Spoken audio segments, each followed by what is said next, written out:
Hi అండి, welcome back to our channel mom's kitchen recipes. ఈరోజు వీడియోలో పల్లీలు బొంబాయి రవ్వతో ఒక సూపర్ రెసిపీని అయితే చేయబోతున్నాను.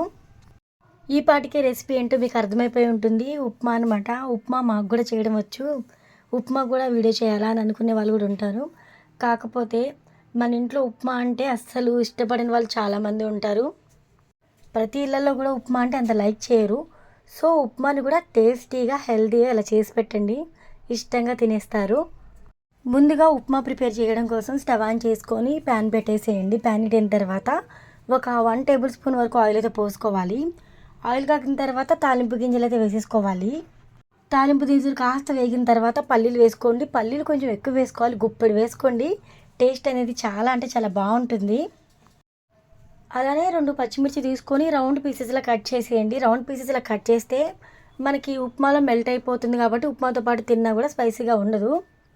పచ్చిమిర్చి వేసుకున్న తర్వాత ఆనియన్స్ వేసుకొని కరివేపాకు కూడా వేసేసుకోవాలండి. ఇక్కడ మనకి చక్కగా ఫ్రై అయిపోవాలి, కలర్ చేంజ్ అయిపోవాలన్నమాట. ఆనియన్స్ అయితే లైట్ గోల్డెన్ బ్రౌన్ కలర్ వచ్చేంత వరకు ఫ్రై చేసుకోవాలి.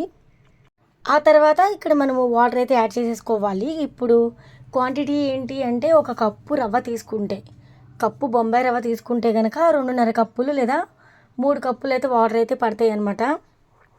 వాటర్ పోసుకున్న తర్వాత వాటర్ చక్కగా బాయిల్ అవుతున్న టైంలో ఉప్పు కూడా వేసేసుకోవాలి. ఆ తర్వాత మనము రవ్వని ఈ విధంగా కలుపుతూ వేసుకోవాలండి. కలపకుండా వేసుకుంటే కనుక ఉండలు కట్టేసే అవకాశం ఉంటుంది కాబట్టి కలుపుకుంటూ వేసుకోవాలి. ఎక్కడ కూడా ఆపకుండా చక్కగా కలుపుకుంటూ రవ్వనైతే వేసుకొని ఈ విధంగా ప్రిపేర్ చేసుకోవాలి.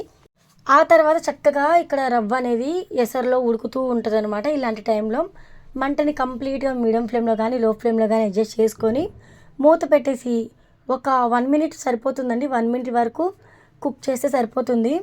ఆ తర్వాత చట్నీతో కానీ ఇలా షుగర్తో కానీ లేదంటే పచ్చడితో తిన్నా కూడా సూపర్గా ఉంటుందండి.